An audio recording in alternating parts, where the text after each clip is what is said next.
Old World Wisconsin opens early May and runs through October. New this year is the brew house near the entrance. Beer making is a big part of Wisconsin's history. Brewers use local ingredients and historic recipes to teach the brewing process. You can sample the beer brewed here or get something more modern. We were able to speak to one of the brewers. Oh, sure. Hi, I'm Rob. I'm the coordinator of the Historic Brewing Project at Old World, Wisconsin for the Wisconsin Historical Society. We built this building this year, well, last year to open this year. So we started this program to show visitors how beer would have been made between 1860 and 1900, both on the farm and in production breweries.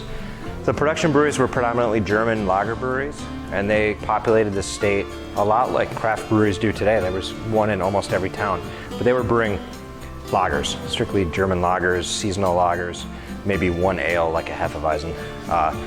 The farmers from Belgium and France and Norway and Sweden, Denmark, they would have been brewing ales.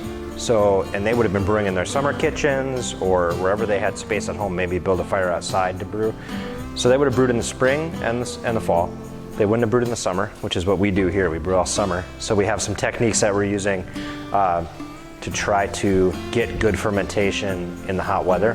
This building is not climate controlled, so we don't have the advantage of air conditioning when we want to get our fermentation temperatures. So everything starts with grain, which we have some small samples of here, and it's barley for the most part for brewing. And when we grow it, looks like that. When it gets picked, this is just barley seed. This is an heirloom seed that we will plant next year. And what happens is the seeds go to a maltster. In the old days, they might have had a malt building on their farm. It gets malted. So they take the raw seed, they let it steep in some water, and it germinates, and it grows, just starts to grow the rootlet about the length of the kernel itself, and then they want to stop it. So what's happening is the seed is starting to access the energy it needs to grow. We want to take that energy and turn it into sugar and make beer with it. So we stop the growth process of the seed, and then it gets roasted. And that roasting is the final part of malting. And what that does is it gives us both the enzymes that we need to break down the starch, and it gives us the starch that we need to break down into sugar. If you don't malt, if you don't allow it to germinate, you never get those enzymes. So you have to brew with a malted grain, whether it's barley or wheat. That's usually one of the two predominant grains. But that's the malting process. So once it's malted, you're gonna have the opportunity to roast it to different darknesses, basically. So caramel malt has a little less sugar, a little more caramel flavor. Dark malt, chocolate malt will give you some bitter chocolate, bitter coffee. Black malt does sort of the same thing, adds a lot of color. So if you're brewing a stout, you're still using a lot of pale malt because you need the sugar, but you're using a lot of black malt too. Not a lot, percentage, maybe 10% black malt to give it the color that it needs. Black malt doesn't really have any sugar left, it's all burned off. So that's the malt. Raw wheat gets used, or malted wheat. Corn is an interesting one. A lot of German immigrants, when they were brewing on their farms, they wanted a lighter ale. They couldn't brew lagers here because they didn't have lager yeast. They probably didn't have a cave on their farm to lager in. So they used ale yeast, but they'd lighten it up with some corn, and that just ferments very easily. You think about the American adjunct lagers today have a lot of corn in them. It's the same effect, but they were using it. So the cream ale was invented about 1850. We do brew that quite often. So when we get our grain bill together and we mill it, this is our mill, and all it does is crush it, open it up, expose the starches, but also breaks up the husk so we can use that. That'll act as a filter. We take the whole bucket, it's usually about 15, 16 pounds, and we mash in. And this is our mash tun, and this is actually, today's grain is in here. So this is what it looks like when it's done with the process. And all we're doing is we're soaking it and we're getting the sugars out of it. So if you taste that now, it's actually pretty dry. Oh, yeah, I was smelling that earlier, and yeah. A great smell. It's a great smell, and we end up with the wort. This is actually just extra. We don't need that. The wort gets put in the boil kettle, and I actually need to get this fire going again.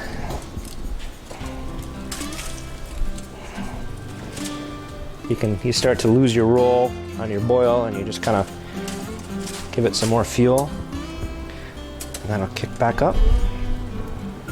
So the boil allows us to, like we said before, get the hops in there, get the bitterness in there. Hop aroma comes later when we add more hops. Also sterilizes the beer and stops the enzymatic process. Once we're done with that, we'll end up scooping it into our cool ship, which is this copper vessel.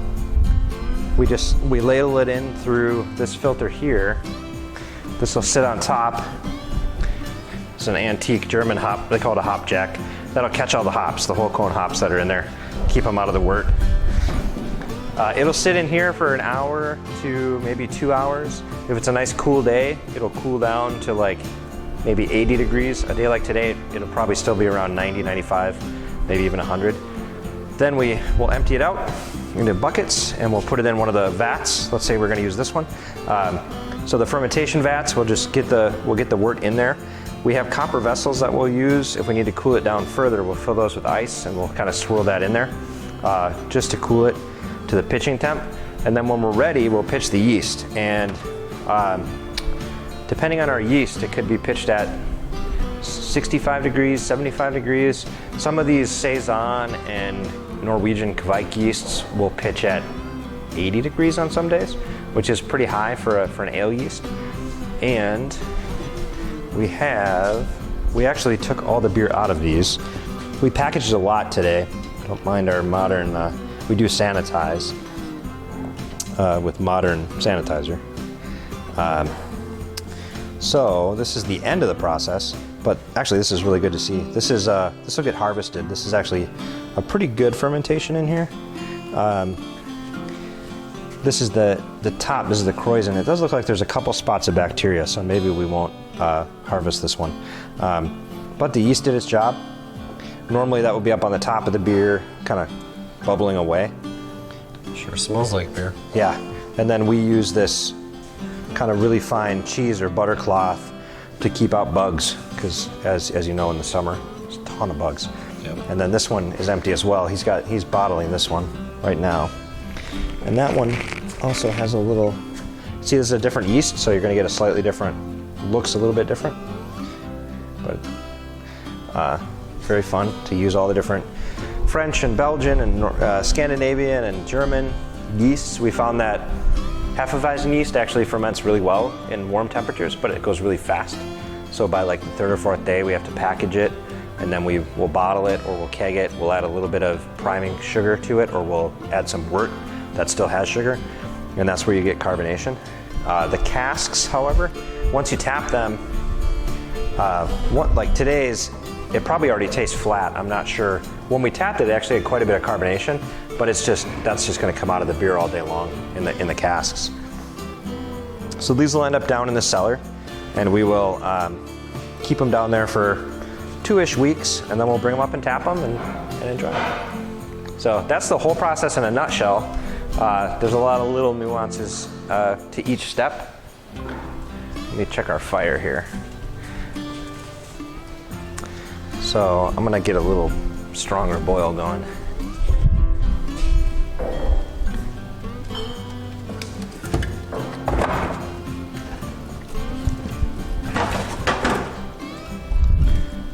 And our program is heavily supported by volunteer brewers. So almost on a daily basis, we'll have some volunteers in here with us.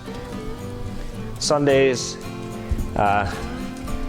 this Sunday it's actually our normal crew who help me out. Andreas and Timus both work here.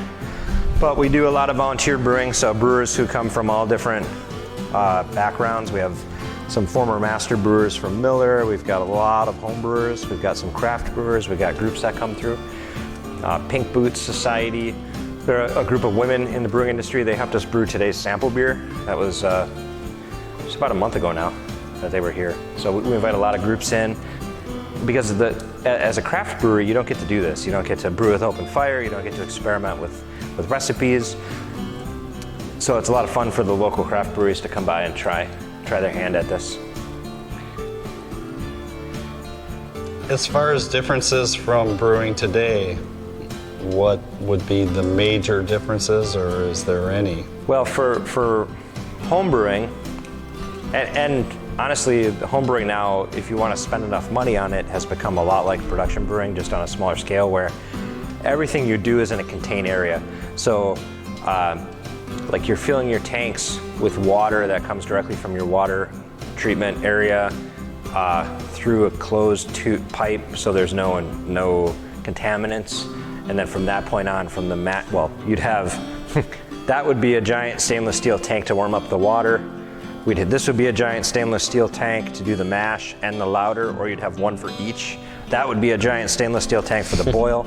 So you'd have just, you've seen it, it's a wall of stainless steel, and then each of these would be stainless. This would be like a heat transfer type cooling system, and it would all be enclosed in pipes, so you wouldn't see any of the liquid moving.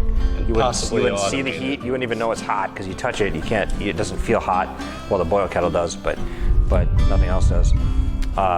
And automated to a degree. Yeah, some breweries still use a lot of pumps and a lot of hoses that they have to move around from tank to tank. Some are completely automated where they just hit a button on their phone and it'll open up a valve and start a pump and move the liquid around. We do all that by hand. The fermentation is the big one because we don't have temperature control. In the spring, brewers would have made as much beer as they needed to get through the summer, whether they were a farm or a production brewery. And then in the fall, they would have done it again, and they would have stored their beers in barrels for 3 to 6 to 7 months. Some places did it longer. And that's probably the biggest difference. Now people can brew whenever they want. In their house, they have air conditioning, or their basement 65 degrees. In the brewery, a lot of breweries themselves are not temperature controlled. So like if you go tour, like Black Husky comes out here and helps us out. Their brewery building, the tap room's air conditioned, but the brewery part is not. Third space is the same way. So those brewers are suffering on hot days, but the beer is climate controlled. So everything in the tanks is at the right temperature, even though it's 110 degrees in the brew house. So that part of it is still kind of similar, whereas where the brewers are really, the brew team is in there, it's hot, but they're able to control the temperature of the beer. So the 1800s brewers, would they have used underground generally, or just the barn, or? Well, they would have, so beer storage, the Germans who came over with the intent to brew were generally trained in Germany, and there were also workers trained to build lagering caves.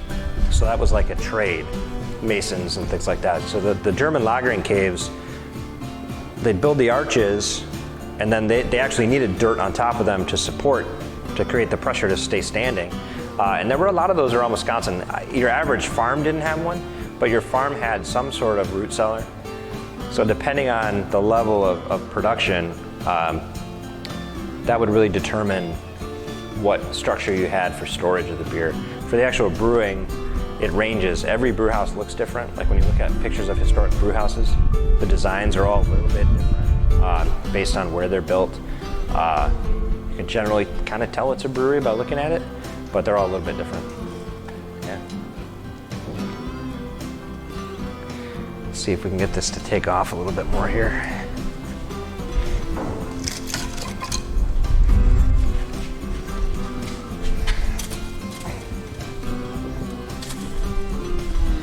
Those will flame up. So yeah, our goal here is to connect the site, connect everything on the site, because the different immigrant groups and migrant groups that we represent, they all had their own styles of beer. So like the English, we have the Yankee House, so that was English settlers who were already established in New York, and then they moved here. They would have been ale drinkers for sure. The East Coast had tons of ale breweries, and they might have brought that tradition with them and had ales brewed in a summer kitchen in the spring, or even in the actual kitchen if they had enough space. they would have enjoyed ales. The Scandinavians had their brewing traditions. They were also ales, but they're different yeasts and different, maybe they didn't always use hops. Maybe they would have had some juniper, especially up in like northern Wisconsin, or other herbs to kind of spice the beer. The Belgian and French, we don't have a lot of those buildings on site, but they were certainly brewing ales. And the French explorers, when they came through, they would have had to figure out how to use what they found to make some sort of beer, because the French were drinking a ton of beer, or wine at that point. So they're all different, and that's what we want to do, is connect each building on site, each farm on site, figure out what their brewing traditions were, try to brew some of those beers. Today's is a Belgian, what they call the Potter's beer, which is a father's beer. So it's a light Belgian farmhouse ale that the monks would have brewed for themselves to drink. So they brewed beer to sell, to raise money for the monastery, but they would also brew a lighter beer for themselves. So today we're it's like a Belgian, French, or Flemish kind of areas where this beer would have come from. The sample today, where would that have originated from? So that one we harvested yeast from Lakefront Brewing. So often we'll go in and grab yeast from a brewery that's brewing that day, and that's kind of neat too, because historically they would have done that. I think they would have shared yeast, especially neighbors brewing. They just would have grabbed yeast from their neighbor. So that grain bill was. Let me just find it here.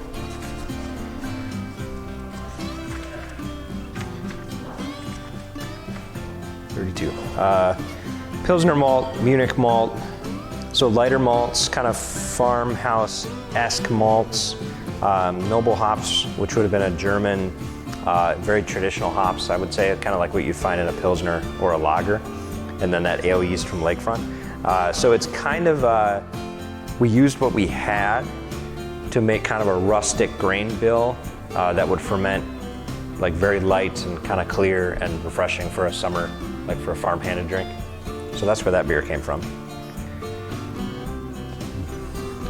Thank you very much. Yeah, absolutely. Thank you guys for stopping by, exploring our project.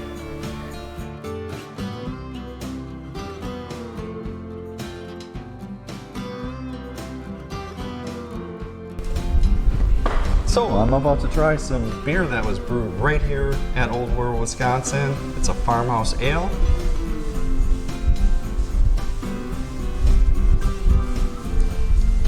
It's very delicious. It's very good.